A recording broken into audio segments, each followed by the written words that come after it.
Hey guys, welcome back to my channel. So welcome to week 20. We are half baked.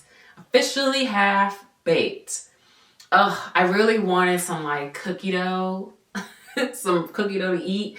Obviously I can't make it because it would have raw egg and I can't eat raw anything. It has to be pasteurized. So I'm low-key thinking about ordering some like cookie dough for myself to celebrate my 20 weeks being pregnant.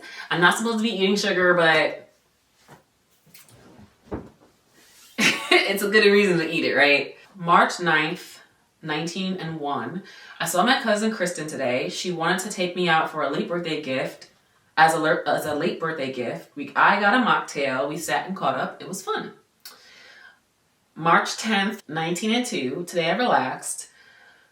March 11th, 1903. I worked OB triage today. It was crazy. I had 5 labor patients by myself. I walked about 5 miles from being at work alone. So I skipped typo today. Yeah, like I got pulled to OB triage because whenever I work with another nurse who's like an OG nurse, like a nurse that's been a nurse for a really long time, she doesn't have to be pulled anymore. So anytime I work with her, I get pulled to triage. If the census is low on my floor. So, they pulled me, and a lot of times I'll end up pulling up from the mother infant unit to my unit, and then I get pulled up to the higher acuity unit, which is like L&D OB triage. And so there were like literally like women who were in labor like back to back to back to back. And I was just like, oh my God, like you guys just all want to have babies today, like right now. And there were so many people being in labor that the nurse who was working with me had to get pulled back to the L&D side, like the active labor, well, the like full-on L&D side. So I had to stay in triage and by myself with labor patients. And I was just like, these women there's like 5 of them and they're all in labor. And at one point I was getting really scared because I'm like, I can't like deliver 5 babies by myself. And that was kind of annoying because there was a nurse at the end of the day who was like, a nurse at the end of the day who was like, oh, I know you don't like being by yourself in triage.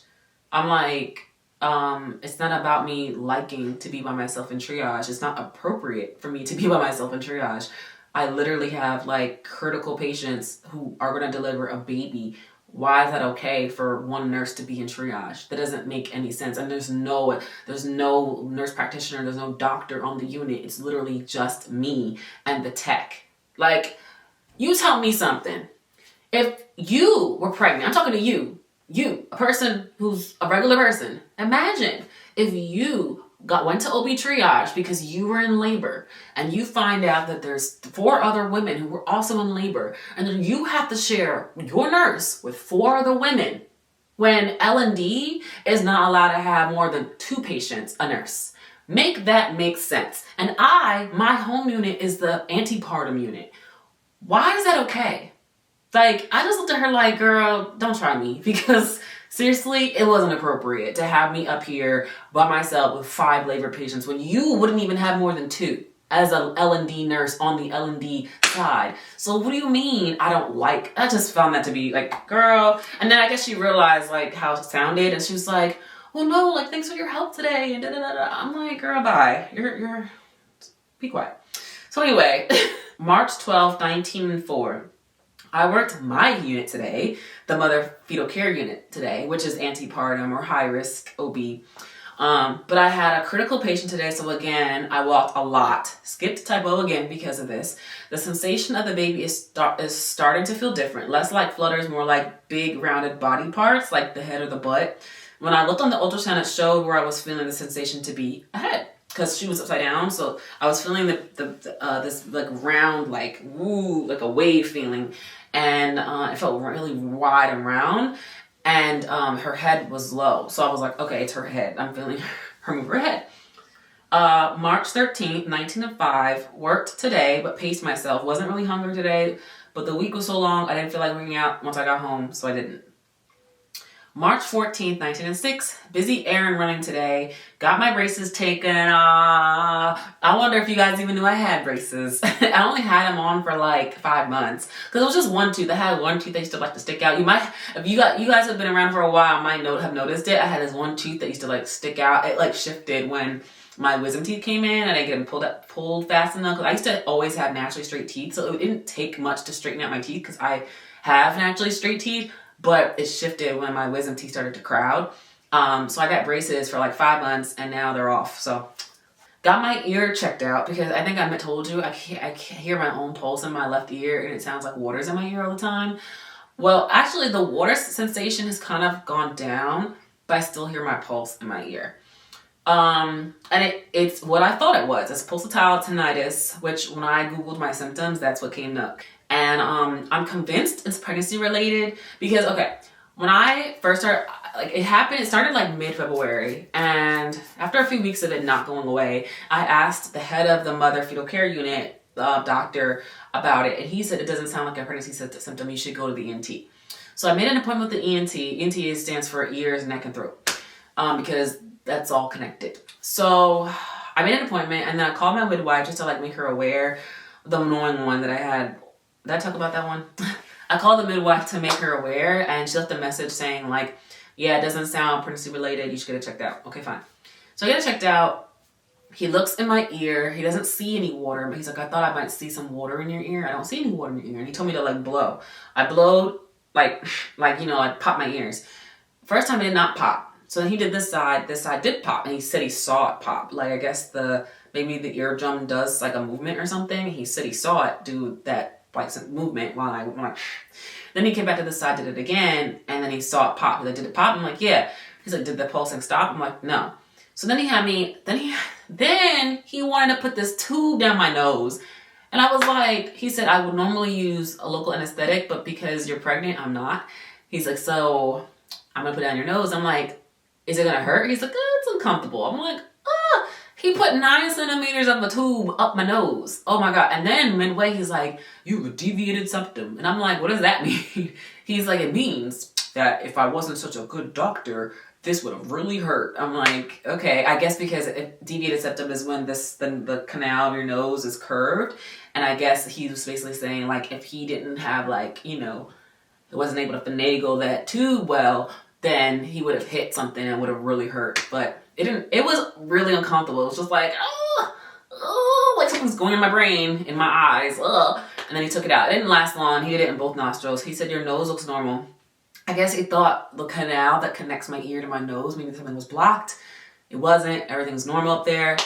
And then he told me to lay my head back, and he pressed on my neck like this and said, did the pulsing stop? And it did. I'm like, wait, are you holding my carotid artery? He was pressing on my carotid artery. And basically, it's my artery making that noise in my ear. You know what? And I'm not an ear doctor. I'm not a doctor at all. But I really think it's pregnancy related. When I became pregnant, all my veins enlarged. I have been a small vein gal my whole life. I always had a pulse that was really low, like the 60 beats per minute was normal for me. My heart beats at like 90 beats per minute now. And I can like feel the sensation of the blood flowing through my body because I'm literally like providing a circulatory system for another human being in my body. So it makes sense that I could hear my pulse because my body isn't used to all this blood flowing through it. So if my carotid artery has enlarged, then that might be why I can hear my heartbeat. And I think that once I deliver, my vessels, after all the hormones go away, my vessels will go back to the way they were, and I will not be able to hear the sound anymore. I bet you. But whatever. He wanted to turn me on to his like co-specialist who does like specialize in pulsatile tinnitus. And he like followed up with me and everything. And I'm like, I'm not going to her because spend more money on her to tell me she can't do anything because I'm pregnant anyway. And because he was like, yeah, they normally want to give you a steroid. I'm like, I'm not taking no steroids while I'm pregnant. Listen, I will literally just deal with it. It's fine. It's annoying, but I'll deal with it. I'm not going to risk my baby because of with a steroid just because I can't hear as well or I hear my pulse in my head, like whatever. So I'm just gonna ignore him and like go through what I need to go through. So anyway, I went to dinner with my friend Zainab from nursing school. She got me the cutest bee gifts. and a bee mirror and a bee honey pop candle. I'm gonna show you. So this is what she got me. It's a mirror with little bees on it. I thought that was so cute. And then she got me a candle, and it says sweet vanilla honey, and it smells really good. And I thought that was so nice of her. And we caught up, and it was nice to talk to a fellow nurse friend. She is recently engaged, and I'm so happy for her. And then my aunt kind of made a body shaming comment. Well, let's not shame. She made a body comment that annoyed me. So I'm going to tell you what she said. Let's see, here it is. I'm not going to say which aunt or who it is, which person it was. Let me just say this. It was not my mother's sister. Okay? Okay? You know how sometimes you call other family members aunts? Yeah, pretty much. Okay, so she texted me happy Friday Eve, because it was Thursday. And I said, happy Friday Eve. B is 20 weeks and half baked tomorrow. She said, this is her telling me something else. This has something to do with something else. So then she said, I'm so excited about baby B being 20 weeks. I said, okay. I sent her a picture of my belly. I sent her this picture. I'll insert it for you guys to see. She said, you're carrying her so well, very dainty. And then she sent me a picture of her daughter, which is my cousin, and who was similar weeks as me, like very close in week ranged as me.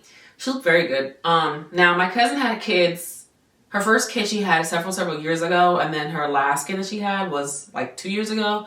But my cousin, then she sent me some more pictures of her, like different weeks or whatever. And I said, oh, she looks cute. It's amazing how your belly just gets bigger and bigger.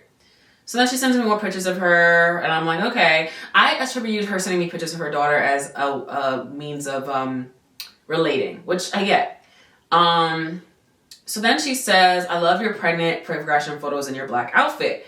And I said, thank you. I had said to her, oh, her belly was so cute at full term. I hope mine is like that at the end. So then she sends me a picture of her when she was pregnant with her girl.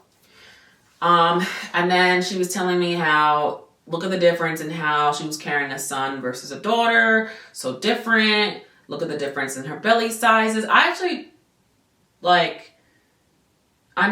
she does look different, but I wasn't really sure what she was trying to say, because I actually think that in her second photo, in her second baby, she was more fit. Like, she was more physically fit for her second baby, but I don't really know. I'm looking at pictures, and pictures are deceiving too, because even the picture I sent her, I was holding the photo phone up high, and my arms were pushed up against me, and my arms looked wide. So I guess I looked bigger than I really am. I don't know, but this is a comment that made me kind of annoyed. She said, I think you're gonna carry baby B in more places than your belly. Like, I notice your arms are getting thicker, your butt, your thighs. And then she said, you've got a hot girl pregnant mama thing going on. And I felt like she was trying to basically tell me, like, you're getting bigger. I don't know, maybe I'm just taking it to heart, but I kind of felt like it was like she just had to tell me that I was getting bigger. And I was kind of just like, okay. And yeah, I'm thicker all over for sure. Luckily, I have good gene proportions, so no matter what, I'll have that Coke bottle hourglass look. Because my dad's genes are very slim, fast metabolism, which is what I had my whole life up until I hit 30.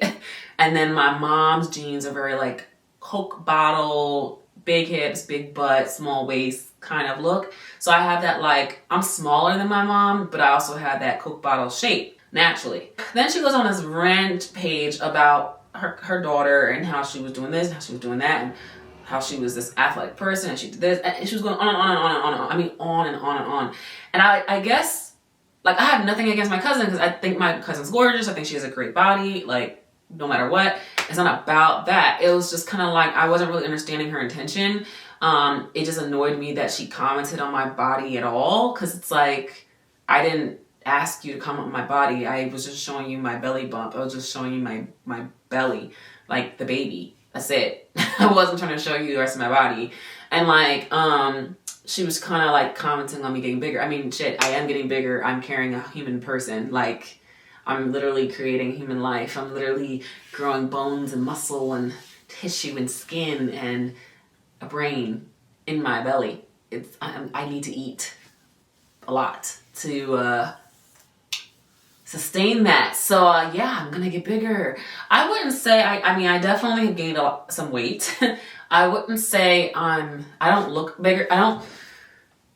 My arms are not that big. Like, first of all, they're not, okay? And even from the front, you cannot even tell. Like, if you looked at me from the front, can you tell that I'm pregnant? I mean, you might be able to see some roundness right here because there's a belly there. But from the sides, you see this waist? It's snatched, okay? I got a bump because I'm pregnant, okay? Even from the back, all right? You wouldn't be able to tell I'm pregnant from the back. All right, girl? Please.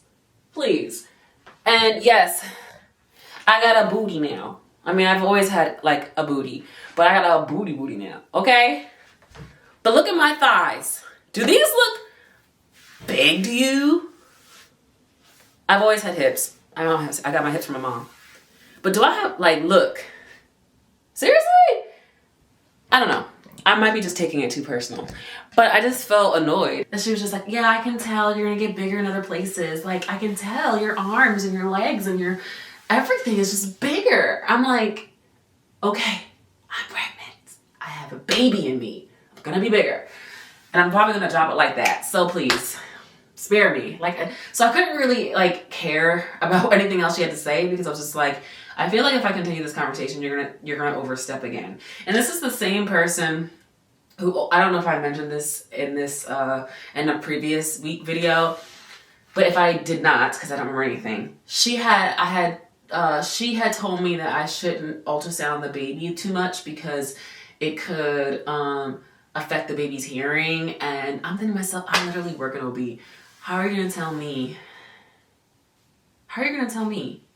I'm like, I'm just not gonna share my ultrasounds with you if you're gonna criticize my ultrasounds. Like, and now I'm just not gonna share my pregnancy progression photos with you because you're just gonna criticize my body. Like, all right. And I'm not like mad at her. I'm just kind of like, you're kind of setting yourself up to like be out the loop because I don't want to hear that. Like, I don't want to hear it. And I know people mean well. Like, I know they're not trying to be malicious or nothing or hateful or anything, but it's just like some people just need to, like, they just feel entitled to say whatever. And it's like, I didn't ask you to say that.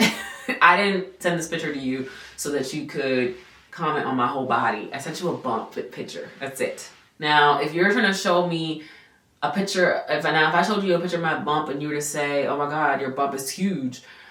All right, I guess I asked for it because I did send you a bump picture. But to comment on my arms, my legs, and it just kind of seemed like, for what? I'm pregnant. Yes, I got bigger. I mean, it's kind of par for the course, right? I don't know. Anyways, so that was that. March 15th, 20 weeks. We are half baked. B was quiet this morning, but woke up around noon. Again, these wave-like rounded body part sensations. Still not fully feeling it on the outside yet. So yeah, half baked. I'm so excited to be like halfway through this journey. Oh my God, I can't believe I'm like halfway there. That means I only had 20 weeks to go, if that. So that's where we are for 20 weeks. And I hope you enjoy this video.